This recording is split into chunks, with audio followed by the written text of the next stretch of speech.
وَدُّوا لَوْ تَكْفُرُونَ كَمَا كَفَرُوا فَتَكُونُونَ سَوَاءً، وہ مکہ کے لوگ یہ چاہتے ہیں کہ تم بھی اسی طرح کفر کرو جس طرح انہوں نے کفر کیا ہے، وہ کفر پر جمے ہیں، تم بھی اسی طرح واپس آ جاؤ اور تم سب برابر ہو جاؤ۔ یہ صرف مکہ کے اس وقت کے کافروں کی سوچ نہیں تھی، کافرانہ تہذیب، کافرانہ کلچر، کافرانہ تمدن، کافرانہ حکومتیں، کافرانہ سوچ ہمیشہ یہی رہی ہے کہ مسلمانوں کو اپنے اندر ملا لے، مسلمان کلمہ توحید کو چھوڑ دیں، مسلمان اسلام کو چھوڑ دیں، مسلمان ایمان کو چھوڑ دیں، مسلمان محمد الرسول اللہ صلی اللہ علیہ وسلم کی محبت کا چراغ جو ان کے دلوں میں روشن ہے اس کو چھوڑ دیں۔ ہر جگہ یہی ہے۔ آپ یہاں ہمارے یہاں دیکھیں تو بھارتیہ کرن کرتے ہیں نا، ایک لفظ آتا مسلمانوں کا بھارتیہ کرن کیا جائے۔ بھارتیہ کرن کا مطلب یہ ہے کہ عرب سے تمہارا کیا تعلق ہے، مسلمانوں، ہندوستان کے مسلمانوں، عرب سے تمہارا کیا تعلق؟ ان کی تہذیب الگ، ان کا کلچر الگ، وہ تم سے بہت دور ہے، تم بھارت میں پیدا ہوئے، بھارت کے رہنے والے ہو، تو یہاں کی جو سنسکرتی ہے، یہاں کی جو تہذیب ہے، یہاں کا جو کلچر ہے اس کو اپناؤ، اور یہاں کی تہذیب بت پرستی ہے، شرک ہے، تو اس چیز کو تم اپناؤ، اس کو یہ کافرانہ تہذیب ہمیشہ کوشش کرے مسلمانوں کو اپنے اندر ملا لے۔ واللہ اشد بأسا واشد تنکیلا۔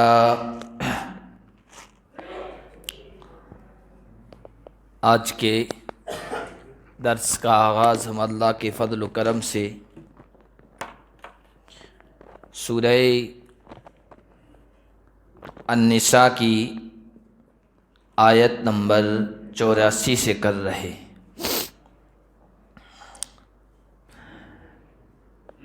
جو آیت ابھی تلاوت کی گئی اور اس سے آگے کی جو آیتیں ہیں وہ ایک خاص بیک گراؤنڈ میں، پس منظر میں نازل ہوئی ہیں، اتری ہیں۔ سن 3 ہجری میں احد کی لڑائی ہوئی تھی، اور احد کی لڑائی میں مسلمانوں کو کافی جانی اور مالی نقصان ہوا تھا۔ 70 صحابہ کرام شہید ہوئے تھے، اور باقی جو بچے تھے ان میں نبی پاک صلی اللہ علیہ وسلم کے ساتھ تقریباً تمام صحابہ زخمی تھے۔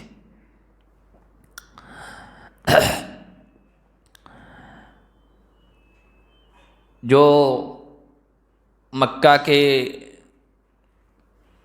لشکر کا کمانڈر ان چیف تھا وہ ابو سفیان تھا، ابھی تک مسلمان نہیں ہوئے تھے۔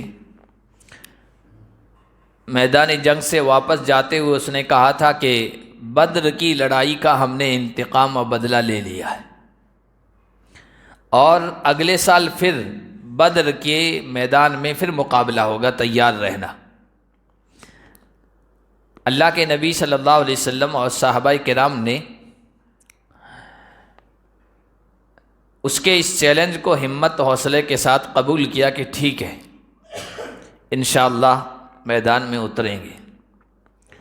پھر جب وہ وقت آیا 1 سال کے بعد، جو وقت متعین تھا، جو دن متعین تھا، اس موقع پر اللہ کے نبی صلی اللہ علیہ وسلم نے صحابہ سے کہا کہ بھائی بدر چلنا ہے مقابلے کے لیے۔ تو چونکہ احد کی لڑائی میں ظاہری طور پر نتیجہ مسلمانوں کے حق میں نہیں تھا، تو کچھ کمزور مسلمان جو تھے نا، ان پر پست ہمتی غالب آ گئی، ان کے حوصلے پست ہو گئے، اور انہوں نے کہا کہ لڑائی کے لیے نہ نکلا جائے، کہیں ایسا نہ ہو جیسا احد میں نقصان پہنچا تھا۔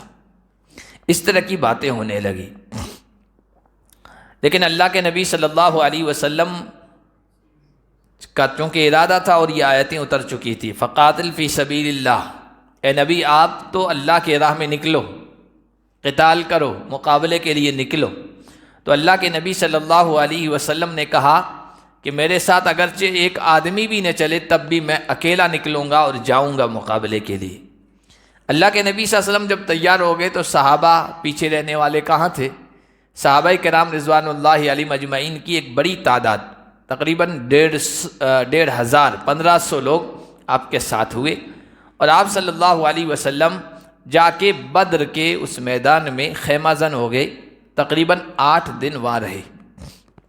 ادھر سے ابو سفیان مکہ کے لوگوں کو لے کے نکلا اور ایک وادی ہے، وادی مر الزہران اس کا نام ہے، وہاں پہنچا تو اس نے وہاں خیمے ڈالے، وہاں رکا۔ مکہ سے چونکہ بزدلی کے ساتھ، بددلی کے ساتھ نکلا تھا، لڑنے کا ارادہ نہیں تھا، کیونکہ بدر کا جو نتیجہ تھا نا وہ اس کے ذہن و دماغ میں گھوم رہا تھا کہ کہیں ایسا نہ ہو ہم تو احد کو سوچ کے نکل رہے ہیں کہ نقصان پہنچا دیں گے، لیکن بدر والی تاریخ لوٹا دی گئی۔ تو مسلمانوں کی ہیبت اور رعب اس پر طاری تھا، وہ لرز رہا تھا اور کوئی بہانہ ڈھونڈ رہا تھا کہ کوئی بہانہ ملے اور اس بہانے کو سامنے رکھ کے ہم واپس لوٹ جائیں۔ تو وہاں اس وادی میں ٹھہرنے کے دوران اس کے دل میں یہ خیال آیا، ساتھیوں سے کہنے لگا کہ بھائی جنگ اس وقت لڑی جاتی ہے جب سبزی ہو، شادابی ہو، ہریالی ہو، جانوروں کو کھانے پینے کو ملے اور اس کے نتیجے میں انسانوں کو بھی جانوروں کا دودھ ملے تو آسانی کے ساتھ جنگ لڑی جا سکتی ہے۔ ابھی تو خشک سالی ہے، قحط سالی ہے، اس لیے یہیں سے واپس چلو۔ یہ بہانہ اس کو مل گیا۔ اس نے جب یہ اعلان کیا، ساتھیوں سے کہا، تو اس کے تمام ساتھیوں کی اندر کی دل کی آواز یہی تھی کہ لڑا نہ جائے، وہ بھی اندر اندر ڈر رہے تھے مسلمانوں سے۔ چنانچہ پورا لشکر وہیں سے واپس مکہ لوٹ گیا۔ تو اسی سلسلے میں آیتیں اتری، اللہ کے نبی سے کہا گیا کہ آپ تو اللہ کی راہ میں نکلیے، کوئی نکلے یا نہ نکلے، لا تکلف الا نفسک، آپ پر آپ کی ذمہ داری ہے، آپ اپنی ذمہ داری کے مکلف ہیں، کسی دوسرے کے نہیں۔ ہاں وحرض المؤمنین، ایمان والوں کو ترغیب دیجیے، شوق دلائیے، ان کو بھی کہیے، ان کو نصیحت کیجیے، اس لیے کہ نصیحت کرنا یہ ایمان والوں کو نفع پہنچاتا ہے۔ آپ ان کو سمجھائیے کہ وہ بھی نکلیں، باقی آپ اپنی ذمہ داری ادا کریں۔ عسى اللہ ان یکف باس الذین کفروا، ہو سکتا ہے اللہ تعالیٰ کافروں کے، انکار کرنے والوں کے لڑائی کو روک دے، اللہ لڑائی تک پہنچنے نہ دے، آپ لوگوں کے نکلنے کی وجہ سے ان پر رعب طاری کر دے اور لڑائی نہ ہو۔ اور ایسا ہی ہوا، اللہ تعالیٰ نے یہ گویا پیشین گوئی کی تھی، وعدہ فرمایا تھا کہ لڑائی ہم ہونے نہیں دیں گے، تمہارا رعب دبدبہ ان پر بٹھا دیں گے، بس تم ہمت کر کے نکل جاؤ۔ تو یہ بات حرف بحرف پوری ہوئی اور ابو سفیان اپنے لشکر سمیت وہیں سے واپس چلا گیا تھا۔ واللہ اشد بأسا واشد تنکیلا، اللہ کی لڑائی، اللہ کی جنگ تو بہت زیادہ سخت ہے۔ اللہ کی لاٹھی میں آواز نہیں ہوتی ہے، وہ جب پڑتی ہے تو آواز نہیں آتی ہے لیکن عقل ٹھکانے لگا دیتی ہے۔ واشد تنکیلا، اور اللہ کا عذاب اور بھی بہت زیادہ سخت ہے۔ اللہ بغیر لڑائی کے بھی دشمن کو رسوا کر سکتا ہے، پسپا کر سکتا ہے، شکست دے سکتا ہے، لڑائی کی کوئی ضرورت نہیں ہے۔ چنانچہ ایسا ہی ہوا۔ اس موقع پر من یشفع شفاعتا حسنتا یکن لہ نصیب منہا، اس موقع پر جس کا میں نے ابھی تذکرہ کیا، بہت سارے مسلمان تھے، مخلص تھے، وہ تو ہمت دے رہے تھے، حوصلہ دے رہے تھے، مسلمانوں کو کہہ دیتے نکلو، ہمت مت ہارو، انشاءاللہ پالا ہمارے حق میں ہوگا، ہم جیتیں گے۔ اور کچھ مسلمان تھے تو مخلص، پکے سچے مسلمان تھے، لیکن انسانی کمزوری تھی، بشری کمزوری تھی، انسان ہونے کے ناطے سے بعض مرتبہ بزدلی آ جاتی، تو ان کے حوصلے جو تھے وہ پست ہو گئے، وہ کہہ رہے تھے لڑائی مت کرو، مت نکلو میدان میں، کہیں اسی طرح نقصان نہ پہنچ جائے جس طرح احد میں پہنچا تھا۔ یہ انسان ہونے کے ناطے سے بشری ایک کمزوری تھی اور وہ رنگ دکھا رہی تھی، تو لوگوں کو یہی مشورہ دے رہے تھے نہ نکلیں، لڑائی نہ کریں، میدان میں نہ جائیں، یہ بہتر ہے۔ تھے دونوں مخلص، تو اللہ تعالیٰ نے ان کے بارے میں کہا کہ وَمَن يَشْفَعْ شَفَاعَةً حَسَنَةً يَكُن لَّهُ نَصِيبٌ مِّنْهَا، جو صحیح سفارش کرے گا، اچھی سفارش کرے گا، اس سفارش کا حصہ اس کو بھی ملے گا۔ یہاں چونکہ ایک خاص پس منظر میں، بیک گراؤنڈ میں سفارش کا تذکرہ ہے، اور سفارش کا یہاں مطلب یہ ہے کہ جو لوگ مسلمانوں کے حوصلے بڑھا رہے تھے، خود تو نکل ہی رہے تھے، دوسروں کے بھی حوصلے بڑھا رہے تھے، تو دوسرے جو نکلیں گے ان کا ثواب بھی ان حوصلے بڑھانے والوں کے کھاتے میں لکھا جائے گا۔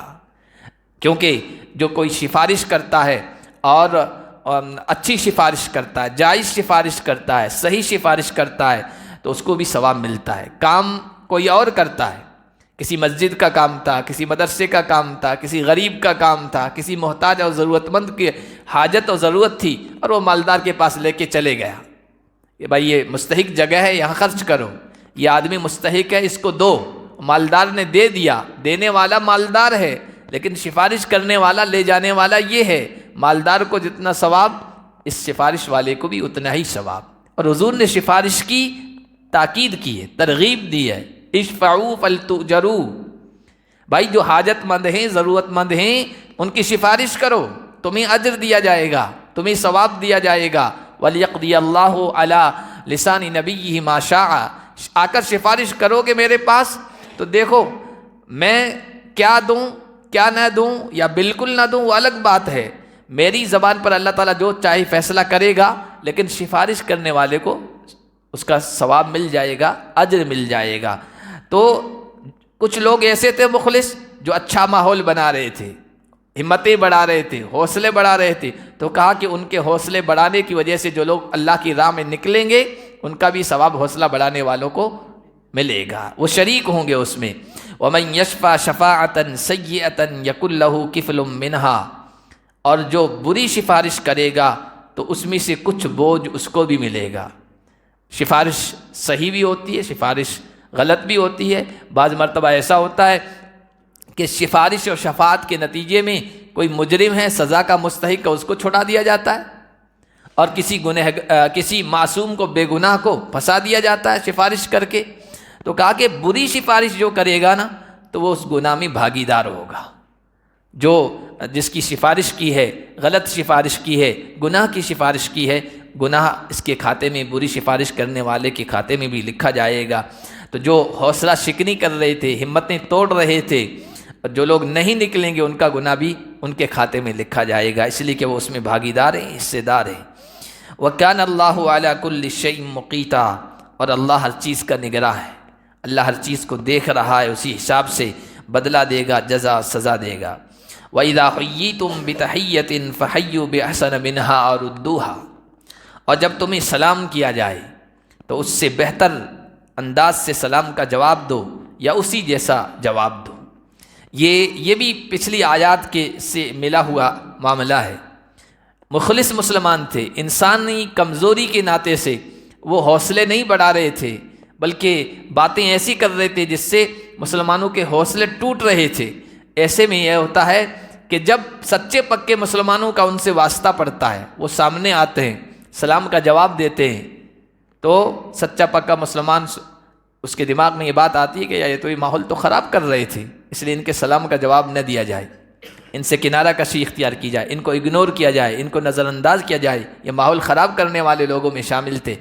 تو یہاں پر مکارم اخلاق کی تعلیم دی ہے، انسانی معاشرے کے معاشرت کے اعتبار سے بہترین جو اخلاق ہیں اسلام نے ان کی تعلیم دی ہے کہ دیکھو اگرچہ ماحول کو خراب کر رہے تھے لیکن تھے مخلص، اس میں کوئی شک نہیں، اللہ ان کی اخلاص کی گواہی دے رہا ہے، اس لیے ان سے کنارہ کشی نہ کی جائے، ان کو اگنور نہ کیا جائے، ان کو تھوک کی طرح پھینک نہ دیا جائے۔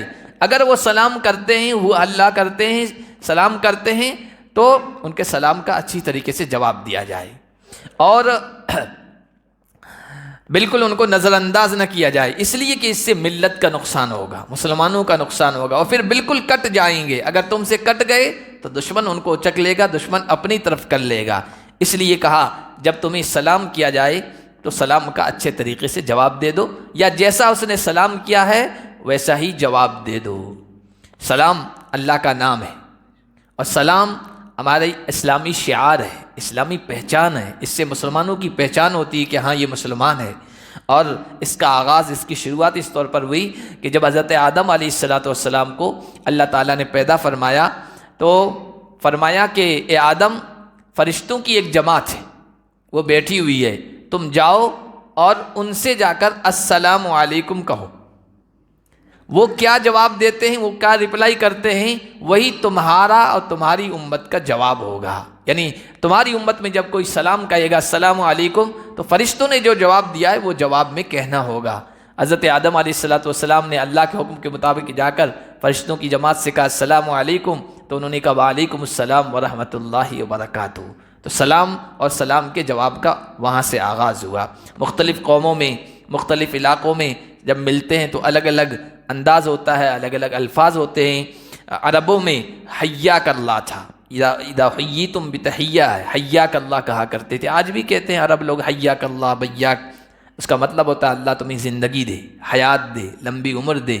اور جب صبح ملتے تھے تو کہتے تھے انعم صباحن، تمہاری صبح خوشگوار ہو، گڈ مارننگ جسے کہتے ہیں، اس طرح کے الفاظ انعم صباحن کے تھے۔ لیکن اسلام نے ان تمام الفاظ کو ایک طرف کر دیا، کہا السلام علیکم کہو، اس سے بہتر کوئی جو ہے لفظ نہیں ہو سکتا ہے، کلمہ نہیں ہو سکتا ہے، بہترین انداز آپس میں ملاقات کا نہیں ہو سکتا ہے، اس لیے کہ اللہ کے نام سے شروعات کر رہی ہے، سلامتی کی دعا دی جا رہی ہے۔ تو کوئی سلام کرے اچھے انداز سے جواب دو۔ اچھے انداز سے کیا ہے؟ جتنا اس نے کہا ہے نا اس سے بڑھا کر کہو۔ السلام علیکم کہا ہے تو تم کہو وعلیکم السلام ورحمۃ اللہ، تم نے رحمت اللہ بڑھا دیا۔ اس نے کہا السلام علیکم ورحمۃ اللہ تو تم کہو وعلیکم السلام ورحمۃ اللہ وبرکاتہ۔ اور اگر وہ پورا سلام کر دے برکاتہ تک تو ایسا ہی لوٹا دو، اتنا ہی تم بھی کہہ دو یا وعلیکم السلام کہہ دو۔ اس سے زیادہ کلمات حدیث میں نہیں ہیں۔ بہت سارے لوگ ومغفرتہ بھی کہتے ہیں، وہ حدیث سے ثابت نہیں ہے۔ السلام علیکم ورحمۃ اللہ وبرکاتہ تک سلام مکمل ہو جاتا ہے۔ حضرت سلمان فارسی کہتے ہیں اللہ کے نبی صلی اللہ علیہ وسلم تشریف فرما تھے، ایک آدمی آیا، اس نے آ کر کہا السلام علیکم، تو حضور نے وعلیکم السلام کہا اور کہا کہ اس آدمی کے لیے 10 نیکیاں ہوں گی۔ پھر دوسرے موقع پر ایک آدمی آیا، اس نے کہا السلام علیکم ورحمۃ اللہ، حضور نے کہا وعلیکم السلام ورحمۃ اللہ، کہا کہ اس آدمی کو 20 نیکیاں ملی۔ تیسرے موقع پر ایک آدمی آیا، اس نے کہا السلام علیکم ورحمۃ اللہ وبرکاتہ، حضور نے واپس ویسا جواب دیا اور کہا اس آدمی کے لیے 30 نیکیاں ہو گئی۔ تو چھوٹا سا جملہ ہے، سلامتی کی دعا بھی ہے، ہم ایک دوسرے کو سلامتی کی دعا بھی دے رہے ہیں، ایک میسیج اور پیغام بھی دے رہے ہیں کہ میری طرف سے آپ کو نقصان نہیں پہنچے گا۔ وہ کہہ رہا ہے جواب میں کہ میری طرف سے بھی آپ بالکل مطمئن رہیں اور بالکل سلامتی کے ساتھ رہیں گے، میں بھی آپ کو نقصان پہنچانے کی کوشش نہیں کروں گا، اور اللہ سے بھی یہ دعا کرتا ہوں اللہ تمہیں سلامتی کے ساتھ رکھے۔ یہ سلام کا ایک انداز ہے، ایک دعا ہے، ایک میسیج ہے۔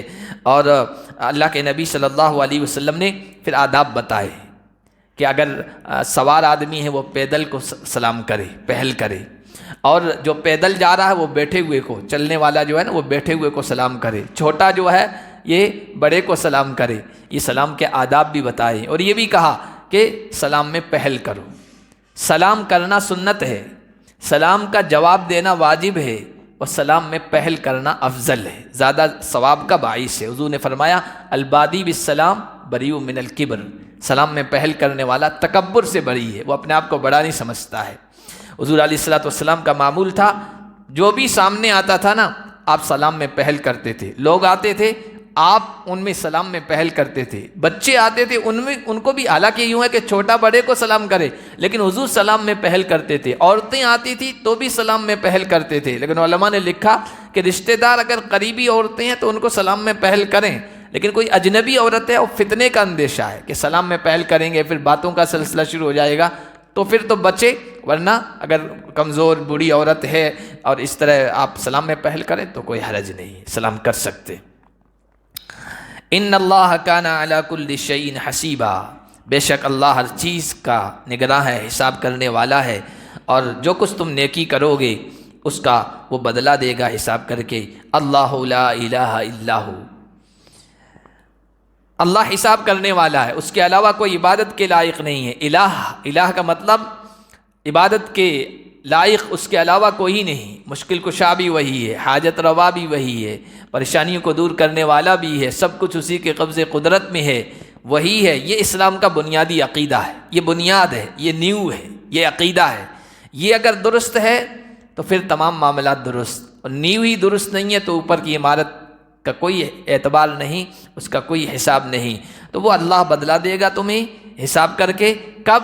فرمایا لا یجمعنکم الی یوم القیامۃ لا ریب فیہ، وہ تم کو ایسے دن جس کو قیامت کا دن کہا جاتا ہے، جس کے آنے میں کوئی شک نہیں ہے، اس میں جمع کرے گا، اکٹھا کرے گا۔ یعنی یہی دنیا کی زندگی نہیں ہے، اس کے بعد مرنا ہے، مرنے کے بعد دوبارہ جینا ہے، اللہ کے دربار میں حاضر ہونا ہے، وہاں تمہاری ایک ایک نیکی کا بدلہ اللہ تعالیٰ تمہیں اچھے طریقے سے دے گا، یہ اللہ کا وعدہ ہے۔ وَمَنْ أَصْدَقُ مِنَ اللَّهِ حَدِيثًا، اللہ سے بڑھ کر سچا کون ہو سکتا ہے؟ اللہ سے بڑھ کر بہتر بات کس کی ہو سکتی ہے؟ اور اللہ سے بڑھ کر وعدہ سچا کس کا ہو سکتا ہے؟ اس کا وعدہ برحق ہے، وہ پورا ہوگا۔ فَمَا لَكُمْ فِي الْمُنَافِقِينَ فِئَتَيْنِ وَاللَّهُ أَرْكَسَهُمْ بِمَا كَسَبُوا، تمہیں کیا ہو گیا ہے؟ منافقین کے بارے میں دو جماعتیں ہو گئی ہے۔ یہ کن منافقوں کے بارے میں اتری آیات؟ یہ کہتے ہیں کہ مکے میں کچھ لوگ ایسے تھے جو مسلمان نہیں ہوئے تھے، لیکن ان کی جو ہے نا اللہ کے نبی صلی اللہ علیہ وسلم کی طرف خیر خواہی تھی، اللہ کے نبی کا وہ بھلا چاہتے تھے، اندر سے خیر خواہ تھے، جذبہ ان کا اچھا تھا، لیکن مسلمان نہیں ہوئے تھے، کھلم کھلا اسلام کا اظہار نہیں کیا تھا۔ ان میں حضور کے چچا حضرت عباس بھی تھے، جو ابھی تک مسلمان نہیں ہوئے تھے، بعد میں مسلمان ہوئے ہیں۔ حضور کے چچا زاد بھائی عقیل بن ابی طالب جو حضرت علی کے بھائی ہیں، وہ بھی تھے۔ حضور کے داماد عاص تھے، وہ بھی تھے، مسلمان نہیں ہوئے تھے۔ اس طرح کے کچھ اور لوگ تھے جو ظاہر میں کافروں کے ساتھ تھے اور اندر سے خیر خواہ تھے، نبی صلی اللہ علیہ وسلم کے بھلا چاہنے والے تھے، لیکن مسلمان نہیں ہوئے تھے۔ تو ان کے بارے میں جب غزوہ بدر میں حضرت عباس بھی قید بنا کر لائے گئے تھے، عاص آپ کے داماد تھے وہ بھی لائے گئے تھے، عقیل بھی تھے یہ بھی لائے گئے تھے، تو مسلمانوں کی دو جماعتیں ہو گئی۔ کچھ نے کہا یہ حضور کا بھلا چاہنے والے ہیں لہذا یہ صحیح ہیں، یہ درست ہیں۔ کچھ نے کہا نہیں، یہ کافروں کے ساتھ آئے ہیں، ان کے لشکر کی، ان کی جمعیت کی تعداد بڑھا کے آئے ہیں اور قید ہوئے ہیں، ان کی طرف سے گرفتار ہوئے ہیں، اس لیے ان کے ساتھ کوئی نرمی کا معاملہ نہ کیا جائے۔ تو اللہ تعالیٰ نے انہی کے بارے میں آیتیں اتاری ہے، ان کو منافق کہا، دو رخہ کہا کہ اندر سے تو خیر خواہی چاہ رہے ہیں، اوپر سے ظاہری طور پر اپنی قوم کے ساتھ، برادری کے ساتھ، قریش کے ساتھ ہیں۔ یہ دو رخے ہیں، منافق دو رخے کو کہتے ہیں، دوغلے کو کہتے ہیں۔ سامنے ہوتا ہے تو کچھ پالیسی ہوتی ہے، پیچھے کچھ پالیسی ہوتی ہے۔ فرمایا مسلمانوں کو ان کے سلسلے میں دو جماعتیں نہیں ہونا چاہیے، جو مسلمانوں کے مخالف ہیں، دشمن ہیں، ان کے سلسلے میں مسلمانوں کو ایک رائے ہونا چاہیے، ایک کلمے پہ جمع ہونا چاہیے، ایک جماعت ہونی چاہیے، متحد ہونا چاہیے۔ جب تک مسلمان اس دنیا میں ایک مرکز کے تحت رہ رہے تھے، یعنی خلافت کے تحت، مسلمانوں کی خلافت تھی اور پوری دنیا میں وہاں سے جو آرڈر جاری ہوتا تھا تمام مسلمان اس حکم کے پابند تھے، تب تک مسلمانوں کی دھاک تھی، کیونکہ وہ ایک رائے تھے، ایک مشورہ تھے، ایک سوچ کے تھے۔ اور دشمن نے اسی خلافت کو سب سے خطرناک سمجھا تھا، اس لیے اس کو توڑ دیا۔ خلافت عثمانیہ جو ترکی کی خلافت تھی 1929 میں اس کو توڑا گیا۔ اس کے بعد سے مسلمانوں کی حالت کمزور سے کمزور ہوتی چلی جا رہی ہے۔ آج حال یہ ہے کہ ایک مسلم ملک ہے، چھوٹا سا ملک، اسرائیل اس پر جو ہے نا ظلم کی اس نے حد کر دی، انتہا کر دی ہے، لیکن 52 سے 56 ملک ہیں وہ متحد نہیں ہو پا رہے، اس کے خلاف کچھ کر نہیں پا رہے ہیں، کفر غالب ہے۔ اس کی وجہ یہی ہے جو اللہ تعالیٰ نے یہاں کہا، مسلمانوں کو کسی بھی معاملے میں ایک اسٹینڈ لینا چاہیے، متحد ہونا چاہیے، دو جماعتیں، کئی جماعتیں نہیں ہونی چاہیے، تب جا کے ان میں طاقت آئے گی، قوت آئے گی، دشمنوں پر روب پڑے گا۔ واللہ ارکسہم بما کسبوا، منافقین کے بارے میں مسلمانوں کو کیا ہو گیا کہ دو جماعتیں ہو گئی ہے، اور اللہ نے ان کو ان کے کرتوتوں کی وجہ سے الٹے پاؤں لوٹا دیا۔ کچھ لوگ ایسے تھے جو مکہ سے مدینہ آئے تھے، ہجرت کر کے آئے تھے، لیکن بعد میں کسی مصلحت کے تحت واپس چلے گئے تھے مکہ، اور اندر سے وہ مسلمانوں کے یا حضور علیہ السلام کے خیر خواہ تھے، تو کہا اللہ نے ان کے کرتوتوں کی وجہ سے ان کو واپس الٹے پاؤں لوٹا دیا، وہ کفر میں چلے گئے۔ اس لیے کہ اس وقت جس طرح اللہ کی توحید کو ماننا یہ اس ایمان کے لیے شرط تھا، نبی کی رسالت کو ماننا ایمان کے لیے شرط تھا، ہجرت کرنا بھی ایمان کے لیے شرط تھا۔ جو ہجرت نہیں کرتا تھا یا ہجرت کر کے آیا وہ واپس چلا گیا، اس کا ایمان معتبر نہیں ہوتا تھا۔ اتریدون ان تہدوا من اضل اللہ، کیا تم یہ چاہتے ہو کہ جسے اللہ گمراہ کر دے اسے ہدایت پر لے آؤ؟ اللہ کسی کو زبردستی گمراہ نہیں کرتا ہے، اس کے اعمال ایسے ہوتے ہیں، اس کے کرتوت ایسے ہوتے ہیں، اس کی نیت ایسی ہوتی ہے جس کی وجہ سے وہ گمراہی کے راستے پہ چلا جاتا ہے۔ اور جسے اللہ گمراہی کے راستے پہ چلا دے، کون اس کو صحیح راستے پر لا سکتا ہے؟ وَمَن يُضْلِلِ اللَّهُ فَلَن تَجِدَ لَهُ سَبِيلًا، جسے اللہ گمراہ کر دے اس کے لیے تم کوئی راہ نہیں پاؤ گے، کوئی راستہ نہیں پاؤ گے۔ وَدُّوا لَوْ تَكْفُرُونَ كَمَا كَفَرُوا فَتَكُونُونَ سَوَاءً، وہ مکہ کے لوگ یہ چاہتے ہیں کہ تم بھی اسی طرح کفر کرو جس طرح انہوں نے کفر کیا ہے۔ وہ کفر پر جمے ہیں، تم بھی اسی طرح واپس آ جاؤ اور تم سب برابر ہو جاؤ۔ یہ صرف مکہ کے اس وقت کے کافروں کی سوچ نہیں تھی۔ کافرانہ تہذیب، کافرانہ کلچر، کافرانہ تمدن، کافرانہ حکومتیں، کافرانہ سوچ ہمیشہ یہی رہی ہے کہ مسلمانوں کو اپنے اندر ملا لے۔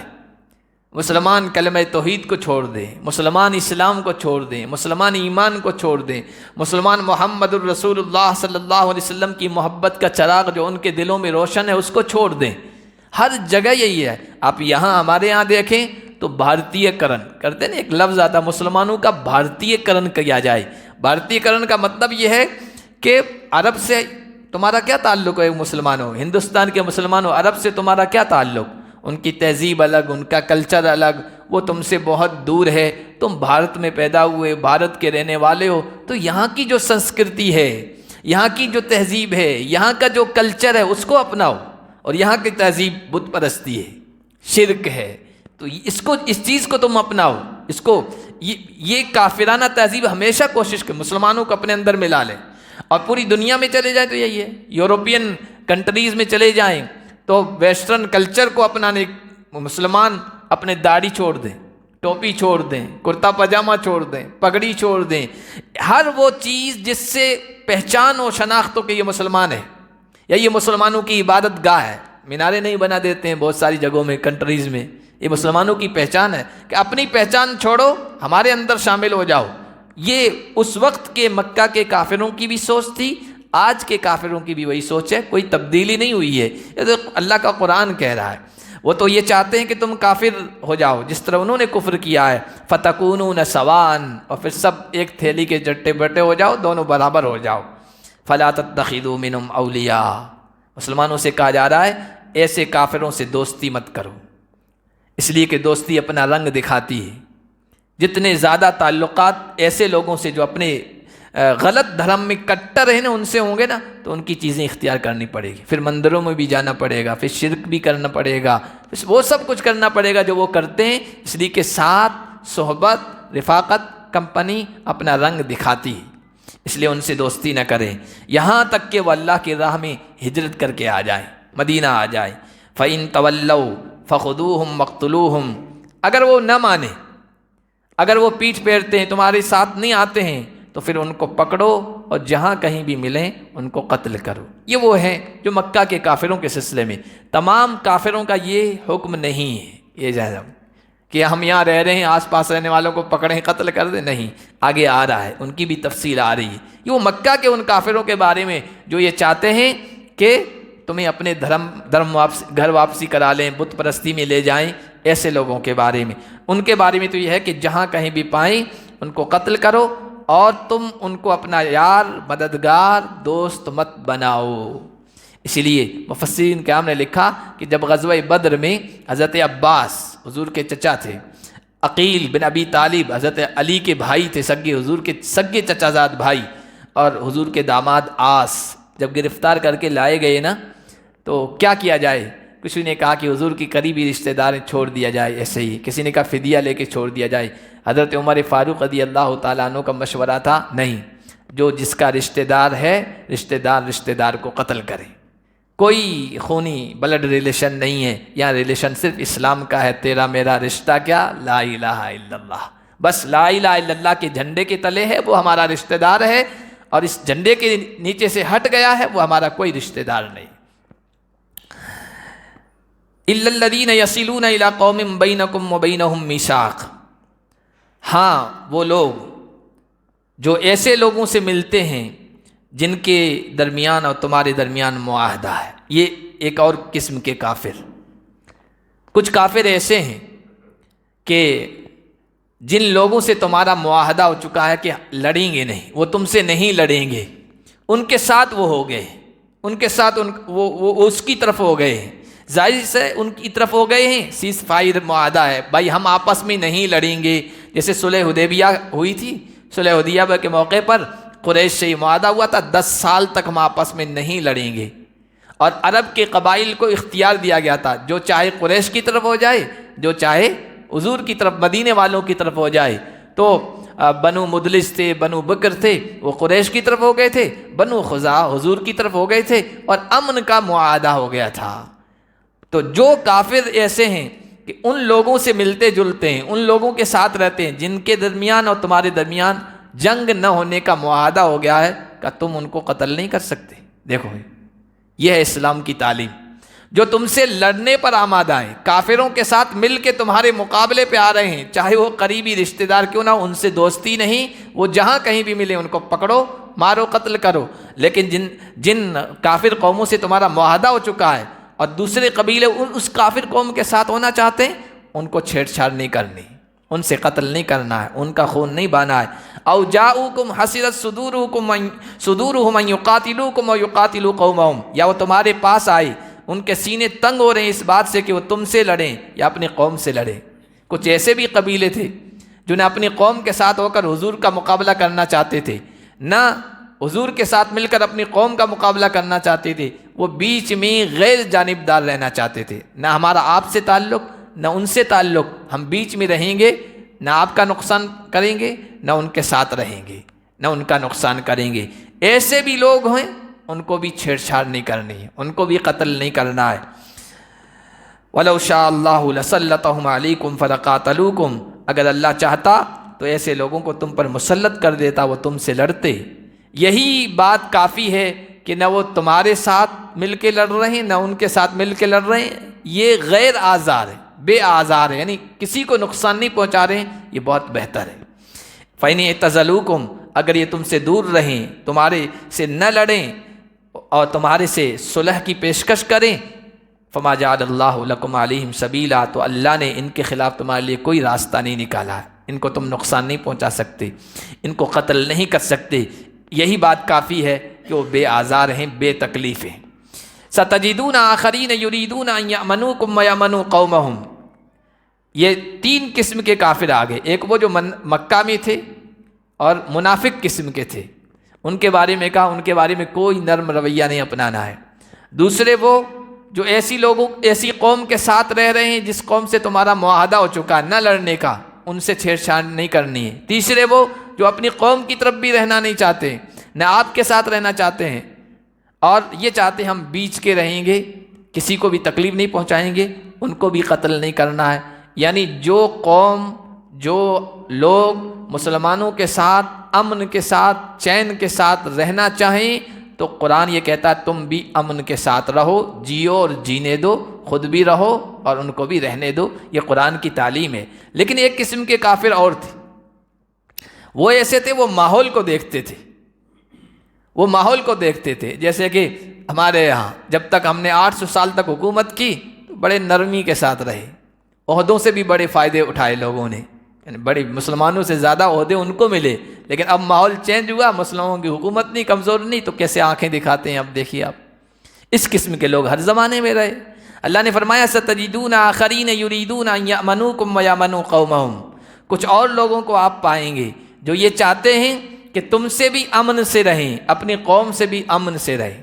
وہ یہ تو کہتے ہیں کہ بھائی ہم لڑنا ورنا نہیں چاہتے، ہماری قوم کے ساتھ ہیں، ہماری قوم بھی ہمیں نقصان نہ پہنچائے، کیونکہ ہم آپ کی طرف ہو جائیں گے تو قوم مخالف ہو جائے گی، اور قوم کے ساتھ ہو جاتے ہیں تو آپ کو نقصان پہنچے گا۔ اس لیے ان سے بھی مطمئن رہنا چاہتے ہیں اور آپ سے بھی مطمئن رہنا چاہتے ہیں، لیکن وہ ماحول کو دیکھتے ہیں۔ جب ماحول ایسا ہوتا ہے نا، کافروں کا غلبہ ہو رہا ہے، کافروں کی پکڑ مضبوط ہو رہی ہے، تو وہ اس طرف ڈھلک جاتے ہیں۔ ایسے تھے بہت سارے۔